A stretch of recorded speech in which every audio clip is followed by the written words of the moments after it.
and we're committed to bringing all of them home, the living and the dead.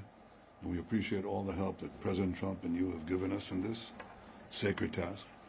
We remember Hamas, and we know that we must defeat them and ensure that they no longer are enabled to turn Gaza into a threat to Israel.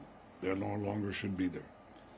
Your presence here in Israel today is a clear message that America stands with Israel. You stand with us in the face of terror, in the face of the incredible, I would almost say, Middle Ages lies that are directed against us, the rising anti-Semitism in the world, and the really the weak governments that are putting pressures on us because they collapse under the pressure of Islamist minorities and incredible vilification. I want to thank you personally for your unwavering support of Israel's right to defend itself, for standing firmly against those who seek to isolate and demonize our nation. And I'd like once again to extend our deepest gratitude to a great friend of Israel, a personal friend of mine, President Donald J. Trump. The President has shown consistent leadership, moral clarity, and bold actions that have strengthened the alliances between our nations as never before. The American-Israeli alliance has never been as strong as it is now. And the President has been an outstanding global leader. He's really transforming the world to better all of us. And I can again repeat what I've said time and time again. He's the greatest friend that Israel has ever had in the White House. We will continue to act together with great force and great determination to protect our countries, and I may add, to protect our common civilization, because we're engaged in a battle of civilization against barbarism. And the alliance between our nations remains as enduring and unshakable as the stones of the Western Wall we visited yesterday. We will forever cherish this friendship. And I want to say, Mr. Secretary, thank you. May God protect you, bless you, and bless your family. May God bless America. May God bless Israel. And may God bless our enduring alliance. Thank you, Mr. Prime Minister. And first of all, let me say on behalf of the President of the United States, President Trump, I want to thank you for your friendship and for the friendship that Israel has shown towards the United States and so many issues we work on together that extend beyond the causes of war and peace, but advances in technology, advances in economics, and those remain strong and enduring and unwavering, and not enough attention gets paid to those links, the economic links, the cultural links. We're here today, by the way, later this evening to inaugurate and to open to the world perhaps one of the most important archaeological sites in the planet, and one that has deep meaning to so many people in the United States as well, in the Pilgrim's Road over at the City of David. And so it's an honor to be here and be a part of that.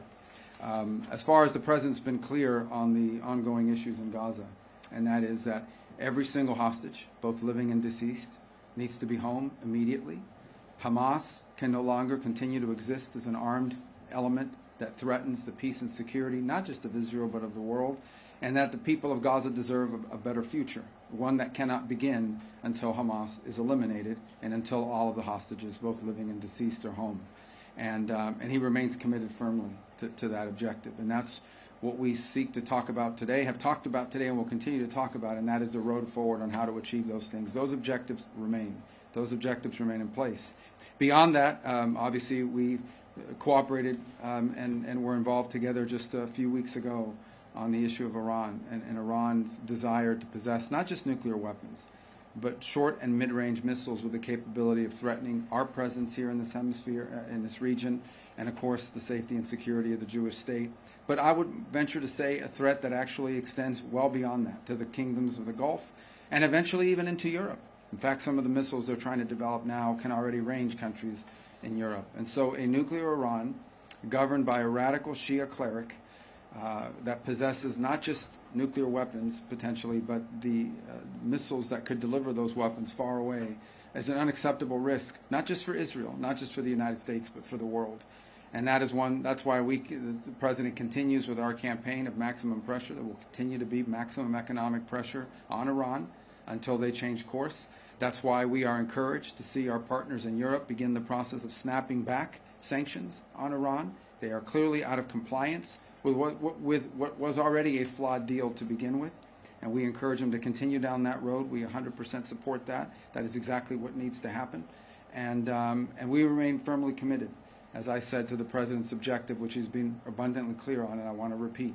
At the end of the day, no matter what has happened or happens, the objective remains the same, and that is all 48 of those hostages, both living and deceased, need to be home. They need to be returned. They never should have been taken. What happened on October 7th was an act of unparalleled barbarism, and what's happened since then have been repeated acts of unparalleled barbarism on the part of Hamas. Hamas needs to cease to exist as an armed element that can threaten the peace and security of the region, and the people of Gaza deserve a better future, but that better future cannot begin until Hamas is eliminated. That better future and that kind of peace is not even possible until the hostages are released, all of them, every single one. And so that's what we continue to be focused on. That's what the President wants to see happen, and that's what you can count on our unwavering support and commitment to see come to fruition. Thank you. Thank you very much. Mr. Secretary, do you think that it's possible to military dismantle? Thank you. Can you just state your name and the outfit you're from? Yeah, sure. Hi. Where are you from? Yeah, I'm from Israel. Okay. My name is Liza Rozovsky. I'm from Haaretz. And I want to ask if you still think that the military dismantlement of Hamas is possible. Well, Hamas can surrender tonight if they want, lay down their weapons. The problem is they're a terrorist group, a barbaric group, whose stated mission is the destruction of the Jewish state, so we're not counting on that from happening. Look, I think we would all, every single person I know, I don't know of anyone who would not rather see a negotiated settlement in which Hamas agrees to no longer be a terrorist group, lay down their arms, free the hostages, by the way, not just the hostages that they're holding from Israel, but frankly, the people of Gaza that they're also holding hostage as human shields. So that would be the ideal outcome, one we would all like to see. It's one that's been worked on. But I think we have to be prepared for the fact that savage, terrorists don't normally agree to things like that. But we'll continue to pursue that route. It's the ideal outcome, but it may require, ultimately, a concise military operation to eliminate them. We have to remember who we're dealing with here, and that is a group of people that have dedicated their lives to violence and barbarism. And when you're confronting that hard reality, as much as we may wish that there be a sort of a peaceful diplomatic way to end it, and we'll continue to explore and be dedicated to it, we also have to be prepared for the possibility that that's not going to happen. Yeah, go ahead. איתמר רייכנר, ynet וידיעות אחרונות. מר נתניהו, האם ישראל עדכנה את ארצות הברית לפני המתקפה בדוחה? And a question to Secretary Rubio. Did you ask Israel not to advance with its military maneuver in Gaza and not to repeat of attack in Qatar? Well, I've said repeatedly that Israel's decision to act against the Hamas terrorist leadership in Qatar was a wholly independent decision by Israel. It was a decision taken by me and our top security force chiefs. It was conducted by us, and we assumed full responsibility for it because we believe that terrorists should not be given a haven, and the people who planned the worst massacre of the Jewish people since the Holocaust cannot have immunity. So we did it on our own, period. All I would add is that we are focused on what happens now, what happens next, what role can Qatar play possibly in reaching an outcome here that leads not just to the end of this hostilities, not just to the release of all of the hostages, both living and deceased, not just the disarmament and elimination of Hamas, but also a better future for the people of Gaza, which isn't possible as long as Hamas exists, which isn't possible as long as 48 hostages are being held. And so we're going to continue to encourage Qatar to play a constructive role in that regard. We're focused because at the end of the day, no matter what has happened, these fundamentals still remain.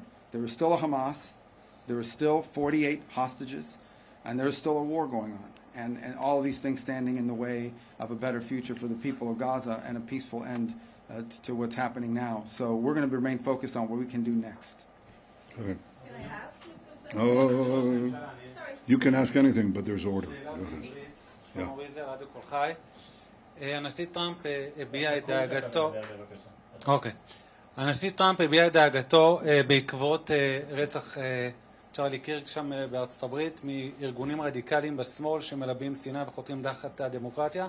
האם הנושא הזה גם היה חלק מהשיחות ביניכם על אולי שיתוף פעולה נגד ארגונים כאלה כדי למנוע חלילה רצח פוליטי גם כאן בישראל? Well, the question was about the ramifications of the barbaric murder of Charlie Kirk. So first let me say Charlie Kirk was a tremendous friend of Israel. And he believed and discussed with me how to defend Israel, how to defend Western civilization. He actually wrote a detailed memorandum suggesting how we should do that. He saw our battle as a common one for our common values and our common freedom. He also believed in having free discourse. And he was I think, a great American patriot, a believer in the freedom and liberties that America gave to the world, and a believer in the common foundation of our civilization, which he attached to this city, this country, this land. He was struck down. I think the most important thing is to make sure that his legacy isn't struck down, that it continues to live. Now, you know, some people are irreplaceable. Charlie was 31 years old. My own brother was 30 years old when he fell in the rescue of hostages in Entebbe. And, you know, some of these people come once in a century. But it's their legacy that has to live on. So we're committed, I'm committed, and I know the President Trump is committed, and I'm sure that's true of Secretary of State Marco Rubio, to make sure that that legacy lives on. How to address the threats is what you're saying. How do you actually address the threats of the poisonous incitement of the people who don't believe in free speech, who believe in the imposition of their views on others, who speak of democracy but actually want to trample democracy into the dust? How to deal with that? I think it's a common problem. I think the world right now, the Western world, America, Israel, are being challenged by extraordinary violence from political opponents within the countries. Extraordinary violence. President Trump has, there's been 2 attempted assassinations on him. One nearly succeeded. I've been targeted myself with death threats, which are pretty much daily. My family is targeted. And so are ministers and public figures. They're harassed, they're threatened in Israel and in America. And this is a challenge to our democracy. Democracy is supposed to be the nonviolent resolution of conflict within a society. Nonviolent resolution. The decisions are made not by bullets, but by ballots. And these people increasingly are more and more violent. And the more they speak of democracy, the more they threaten it. They basically say that the greatest danger to democracy is democracy. You're not going to have the rabble decide. I mean, these people who go to the polls, who are they? We're the enlightened ones. We're raised above that. That's the true democracy. The true democracy is to ensure that there is no democracy. And there's double talk. There's the use of words that mean entirely different things. And that certainly won't derail us, but I'm sure that we should take all the actions independently and jointly to protect our liberties, our way of life, our democracies. Well, a couple points on, I think it's horrifying to see any human being executed before the entire world because of the social media. It was a particularly difficult week this week in the White House and in Washington because Charlie Kirk wasn't just someone who supported the president. He wasn't just someone that we were aware of. He was a personal friend to a lot of people in that White House. The president, to the vice president, to multiple people. It was a combination, you know, political assassination, but also death in the family type event. And it was shocking to a lot of people to see. Apart from the tragedy of it for him and for his family and for the nation, really, is the irony. Charlie was one of the few people out there that was actually engaging what we need more of, and that is debate and conversation among people with strong disagreements. People know Charlie Kirk because of his role on campuses. He would go on college campuses And he would actively seek out and invite people who strongly disagreed with him to come to the microphone and engage in a back and forth. The alternative to the back and forth is to just attack each other. It's very easy to just do podcasts and just do interviews and give speeches where you attack the other side. It's much harder to engage people whose views are diametrically opposed to yours and engage them in a debate. And he did that. But he didn't just do that on college campuses, because that's what he was best known for. He did that online as well. Charlie was a frequent guest on the podcasts and on the shows of people who he did not agree with. And he had guests on his show that he did not agree with. He was actually a guest on Gavin Newsom's podcast and engaged in debate with the Young Turks, and as well as going around the world engaging in some of these lecture series with people from the other side. And I don't even say the other side of the aisle, other side of ideological divides, because sometimes it wasn't just partisan. And to see someone who was engaged in what we need more of, assassinated in the process of doing exactly that. Because that's where he was assassinated. He was assassinated in the middle of that kind of discourse.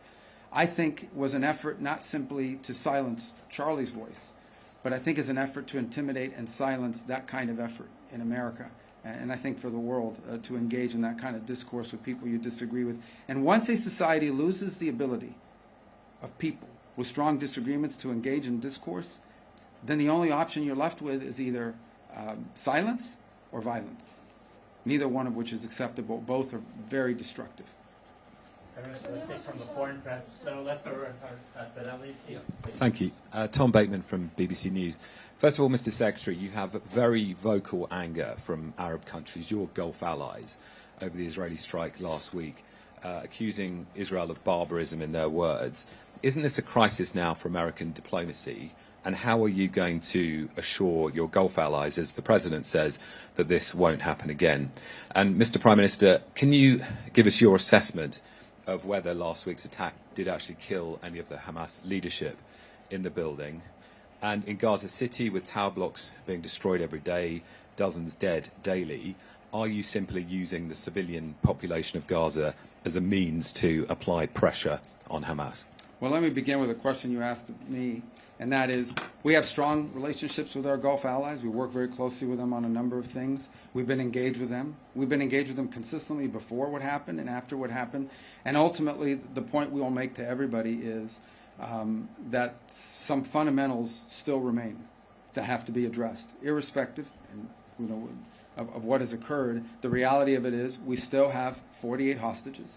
We still have a Hamas that is not only holding 48 hostages, they're holding Gaza hostage, and they're using civilians as human shields. There's still a dangerous element, and as long as they exist, as long as they're around, there will be no peace in this region, because they are not agents of peace, they are agents of barbarism. And it's still a fundamental fact that the people of Gaza deserve a better future, a future which is not possible until the hostages are all released and Hamas no longer exists. All these fundamentals still exist. They all still have to be addressed. And that's what we're going to remain focused on as we engage with our allies in the Gulf, is how can we continue to work together to address those three things, which we think are pillars. Solving those are pillars of the broader construct I think all of us hope for the region. There's immense cynicism and hypocrisy in the condemnation of Israel. After 9/11,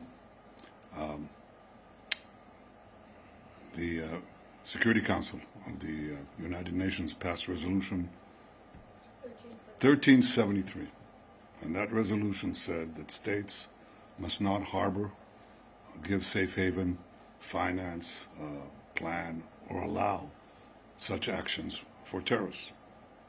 It didn't say some actions in this part of the world, or some nations cannot do it in this part of the world, but they can do it in another part of the world. And of course, the United States acted very boldly against the terrorist havens that were given to Al-Qaeda in Afghanistan, the terrorist haven that was given to the chief terrorist, bin Laden, in Pakistan.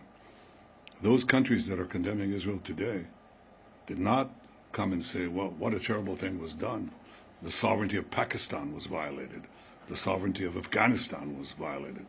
You don't have such sovereignty when you are effectively giving a base to terrorists and a place where they can ply their gruesome trade. So it's the right of every country under international law to defend itself beyond its borders against those who would kill their citizens, murder them en masse. That is what guided Israel. What are we trying to do in Gaza? You say we're bringing down those towers to intimidate people?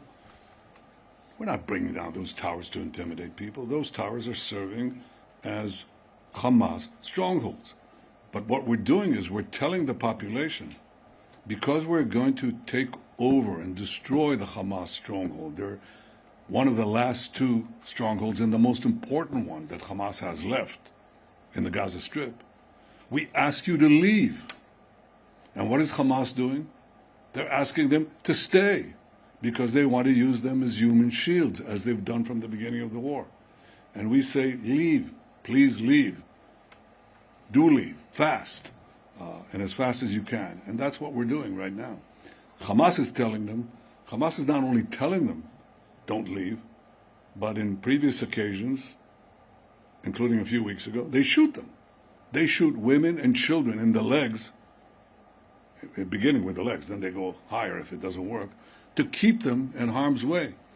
So I think that to the extent that the world again is falsely condemning Israel, they should get their priorities and their facts right. It is Israel that is trying to clear the combat zones from civilians. It's Hamas that's trying to keep them in. So we'll continue to do what we can to make sure that they're out of harm's way, and we'll complete our mission, which is to free all our hostages, get them all back, and make sure that Hamas is eliminated. And on the assessment of the impact of the strike, whether the leadership was killed in Doha? Well, we're still getting the final reports. I'll tell you what the impact of the strike is. We sent a message to the terrorists. You can run, but you can't hide, and we'll get you.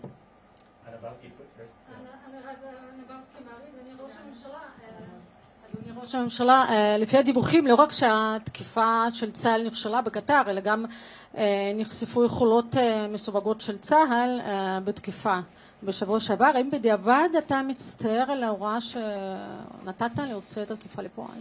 Well, I don't accept the premise in your question, which is that Hamas, that the raid failed. Didn't fail because it had one central message, and we considered it before we launched it. And that is, you can hide, you can run, but we'll get you. You can, and this is important. I mean, terrorists they think they enjoy immunity, they'll do it again and again and again. And if you deny them that immunity, they'll think twice. לכן הטענה שהפעולה בקטר נכשלה, אני לא מקבל אותה, כי הדבר העיקרי שרצינו להעביר זה המסר.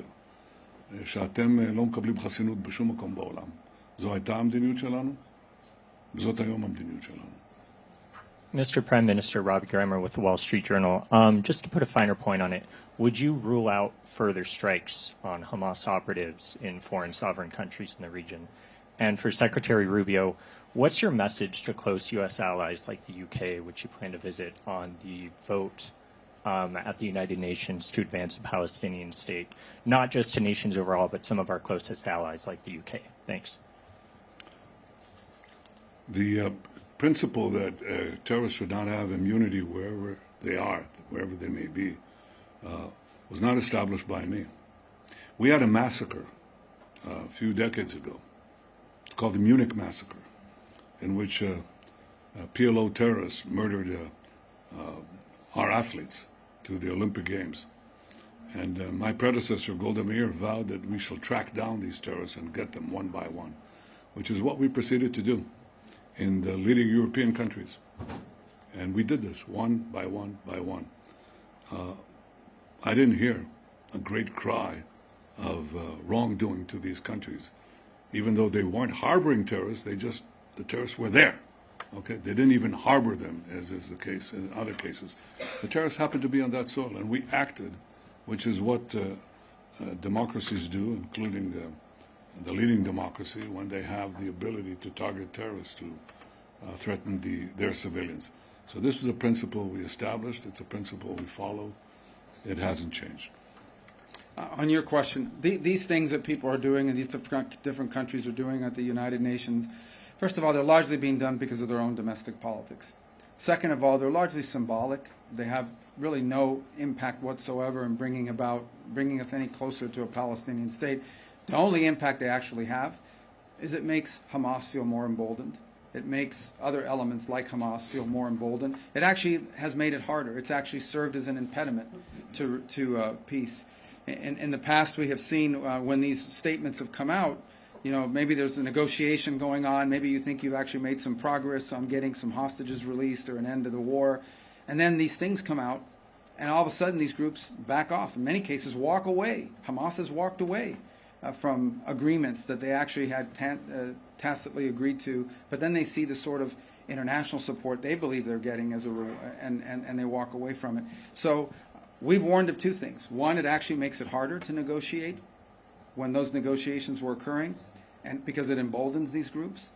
And the second is we've warned them that there will be an Israeli counter-reaction to those moves, and we've seen some of that happen as well. So I think these things have actually made it harder to end this war and this conflict, not easier.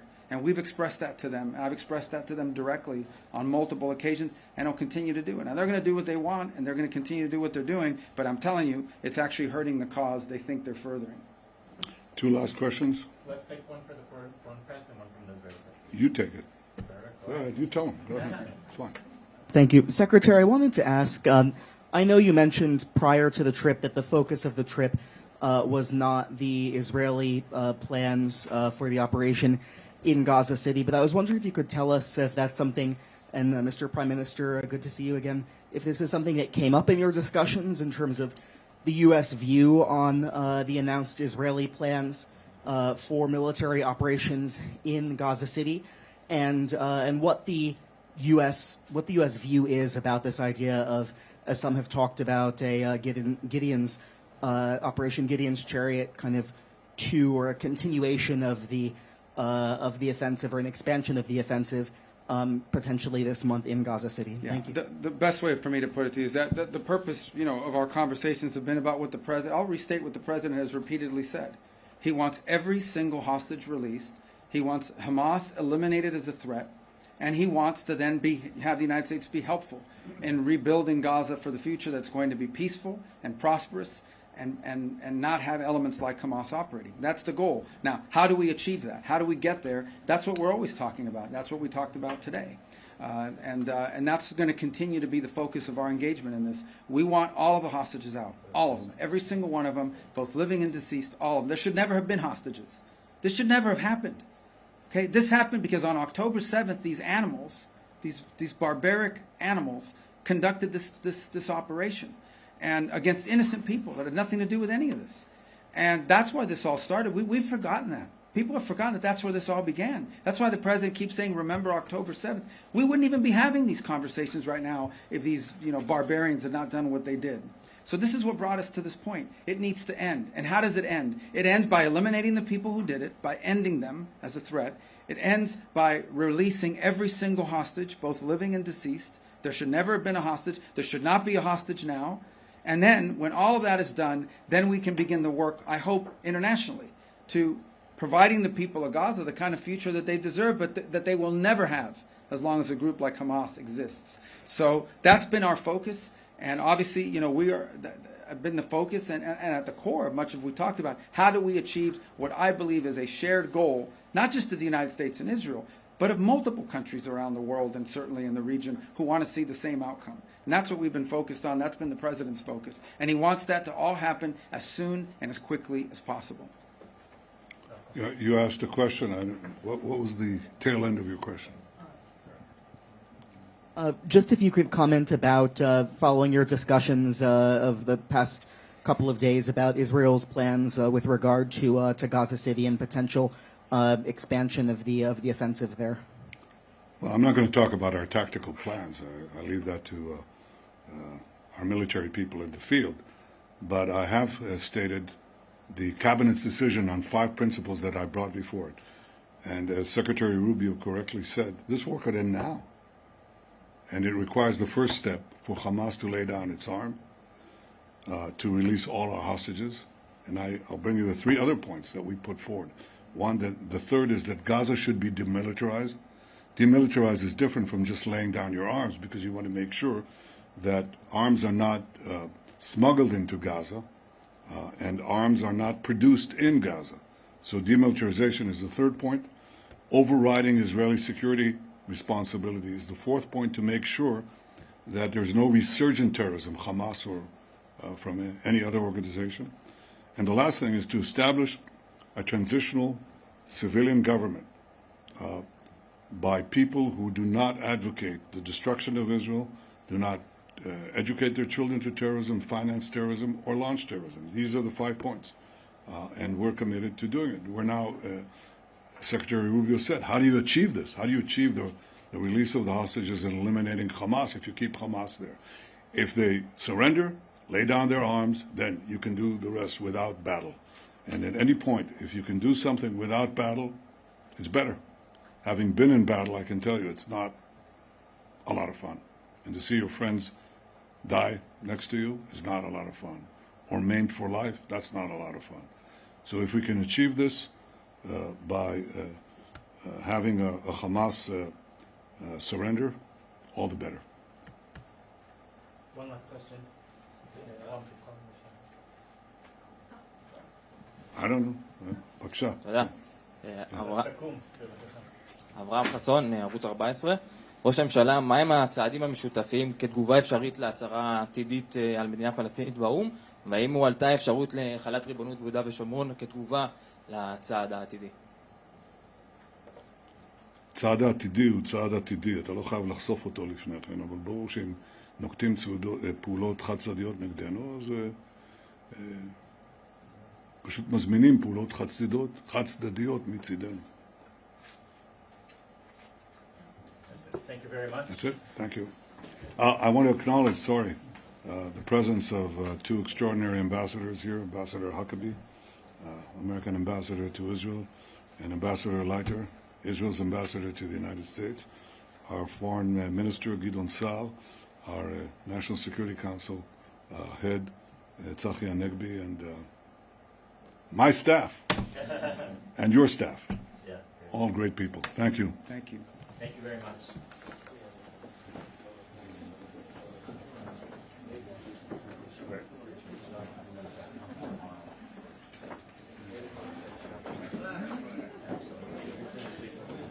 Well done.